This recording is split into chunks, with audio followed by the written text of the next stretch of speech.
full-grown water monitor roamed inside Thailand's parliament building in Bangkok for 2 days, creating a frantic scene as the lawmakers are set for debating a controversial national reconciliation bill. Animal control officers from Bangkok Metropolitan Administration had tried to remove the water monitor of Varana Salvatore from ceiling of the building hall since May 22nd, but failed. Officers tried again on 23rd May morning when the stubborn monitor gave up. It was treated for some minor wounds before being released to its natural habitat, which is the green area around the Parliament complex, located just across the street from Dusit Zoo. Although they are in high number and often appear on the street, they are rarely seen inside buildings.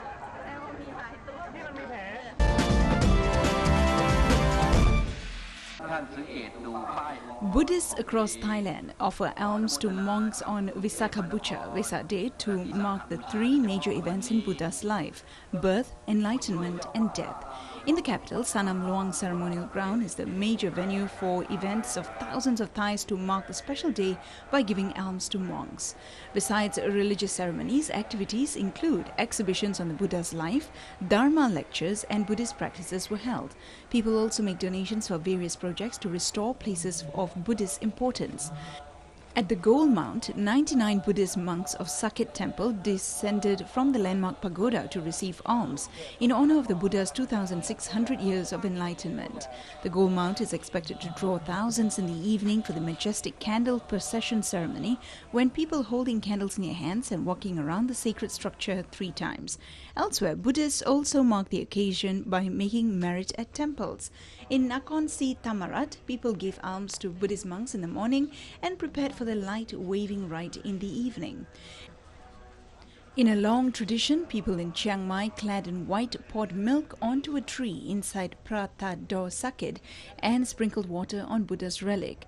In the evening, there will be a grand ceremony at the Buddha Monthon in Nakhon Pathom, broadcast live on television networks. The United Nations declared Vesak as an international day in 1999 and encouraged the celebration to be marked around the world. Celebrated at Buddhist communities around the world, the day of Vesak varies according to the various lunar calendars used in different traditions.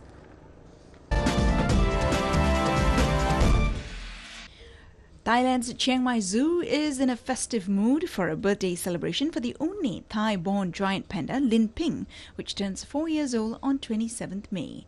The female panda was born of Chuang Chuang and Lin Hui, a pair of pandas from China, on May 27, 2009. She has been the crowd favorite, attracting millions to the zoo in the northern province of Chiang Mai. Students and panda lovers unveiled a sculpture or Lin Ping in front of the panda display area to mark her 4th birthday anniversary.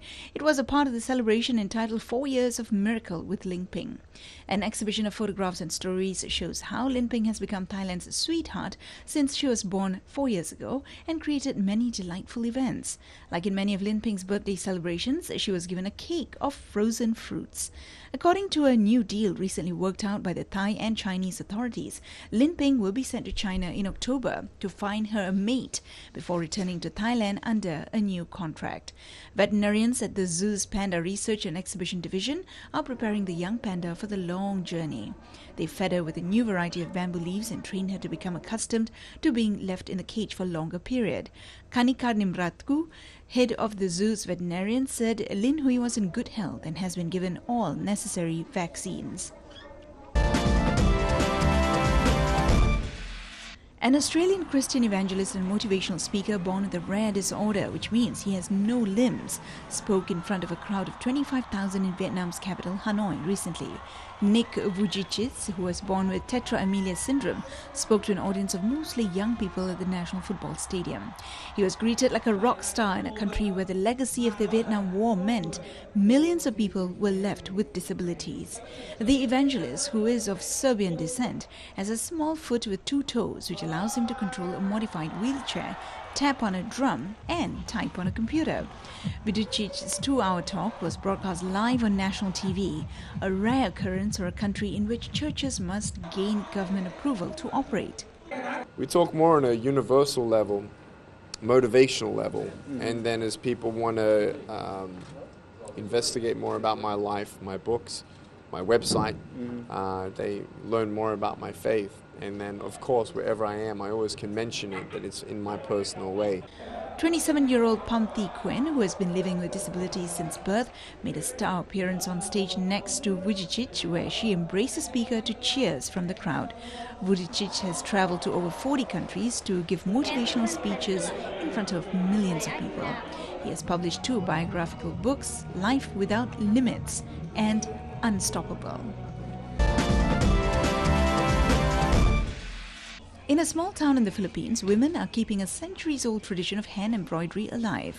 Monica de Ramos is patiently stitching designs on pineapple fabric outside her home in the town of Lumban, located about 100 kilometers southeast of the Philippine capital, Manila. Despite her advanced age and an eye infection, she still manages to do the calado, a very difficult type of embroidery. The 83-year-old has been doing hand embroidery since she was 7 years before the Japanese occupation of the Philippines during World War II. De Ramos learned about the craft by watching her older sisters create designs on fabric.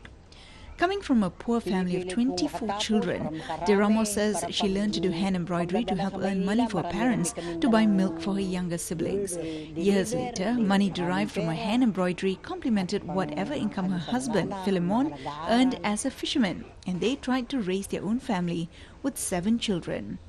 De Ramos is among an estimated 1,500 remaining hand embroiderers in Lumban, known as the embroidery capital of the Philippines. Creating a fabric designed with hand embroidery is a very slow process. It can be completed in just a few days or can last to several months depending on the size of the fabric and the intricateness of the design. Hand embroiderers are paid from 25 pesos to 50 pesos per hour depending on their speed and experience. Shirley Badwal has been doing hand embroidery since she was young. Now 67 years old, she says that's it that keeps her busy and provides her means of livelihood, earning 150 pesos a day, even when the process can be very challenging. Mayor Wilfredo Paraiso prides himself in wearing Lumban embroidered barong Tagalog, the country's formal attire for men, whenever he can. He says that embroidery is part of the town's cultural heritage that dates back to the Spanish colonial period based on historical church records. They are not so interested, they are not so keen. That's why we are having a hard time really to talk to the younger ones that they should know how to make handmade embroidery. For those who grew up cherishing the handicraft, the lack of interest among Lumban's young folk to appreciate hand embroidery has become a concern. Young girls find it boring because of the slow and tedious process. Instead of stitching threads onto fabrics with a needle, they prefer holding a computer mouse to surf the internet and do social networking. Marivich Gordoves is the chairman of the Lumban Embroidery Association and cooperative which aims to promote the industry around the country and in other markets abroad. 52-year-old Gordoves grew up learning hand embroidery in school, but it was removed from the school curriculum in the 1980s. She is pushing the education department to bring back the handicraft as part of the school's home economics class to renew interest among the young. Cheaper machine-embroidered products from other provinces has also impacted the demand for Lumban handmade embroidered fabrics. Vicky De Ramos has been in the embroidery business since 1986. The 61-year-old shop owner says that there was a time when hand-embroidered barong from Lumban was very much in demand, despite being expensive because of its beautiful and intricate designs. These days, however, buyers don't mind purchasing a barong even if it's machine-embroidered because the cost is cheaper. To remain competitive in the market, De Ramos employs Lumban folk who do hand and machine embroidery. You know, the imperfection of the embroidery means that it has a character. It's made by hand, it's labor of love, and you know, when you see the intricacy of the embroidery, you cannot compare it anywhere else. Those who are familiar with the uniqueness of Lumban's hand embroidery are helping revive the tradition. Oliver Tolentino is a Filipino designer based in Los Angeles who specializes in eco-couture fashion using Philippine fabrics for his Hollywood clientele. I just still want the Lumban touch on that embroidery. Maybe a smaller rosette or maybe a different kinds of leaves or vines to make it a little more modern. But I still want that characteristic of Lumban embroidery to be there in my clothes. He was in Lumban recently in search of colourful embroidery designs, which he hopes to feature in his 2014 Spring-Summer collection. About 60 to 70% of Lumban's population of 30,000 is involved in the embroidery industry. It provides an annual income of at least $500,000 to its residents. Inspired by Chinese companies in Laos, northern Laotian province Luang Namta has started to replace its opium planting with rubber cultivation. Since 1990s, Laos, as one of Asia's main opium-producing country, has carried out several anti-drug campaigns, which includes replacing its opium planting with rubber trees. As part of the cooperation between the Chinese government and the Laotian government, China's Narcotics Control Bureau has launched a program on replacing Laos' opium planting with rubber cultivation. Yunnan Rubber Company, based in southwest China's Yunnan province, has become one of the leading institutes for this program. Ban Sop Tot village in Luang Namta province is within the service range of Yunnan Rubber Company, and as a part of the program between the Chinese government and the Laotian government, it is the company's responsibility to help villagers receive drug rehabilitation and at the same time develop local rubber planting. According to Huang Yuming, manager of a Yunnan rubber company, they have already built a 7,333-hectare rubber plantation in the village. As it has already entered rubber tapping season, the plantation will need more labor force, which will predictably benefit more villagers.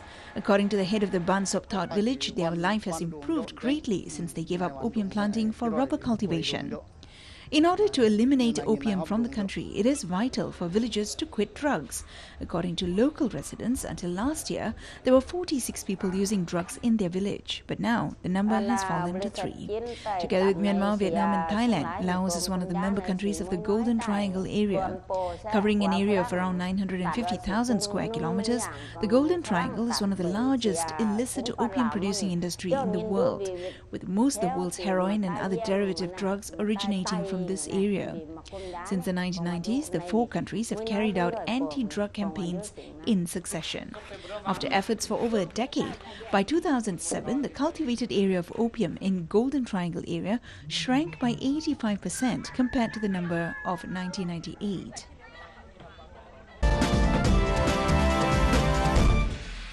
Myanmar's reform and opening up has brought opportunities for its economic development and changes in the lifestyle of ordinary people, especially the young who believe they are able to create their futures. Western culture has penetrated rapidly in Yangon, the most developed city in Myanmar since the Southeast Asian country's reform and opening up. Youths in Myanmar have more courage to embrace pop culture. At an entertainment store in the Bogyoke market, which was established 15 years ago, 2/3 of the music and movies are from the West. The owner said an increasingly number of young people prefer to listen to Western pop music. She added that people used to prefer ballads, but now youths are crazy about different genre. There are also many young pop singers that have emerged since 2011, and they are popular among youths in the country. The reform and opening up has also changed the vision of young people and strengthened their confidence towards the future. Many said they would like to seize the chance to work hard in a bid to change their fates. Many youths in Myanmar said their lives have been changed after the reforms and believe the nation was destined to have a brighter future.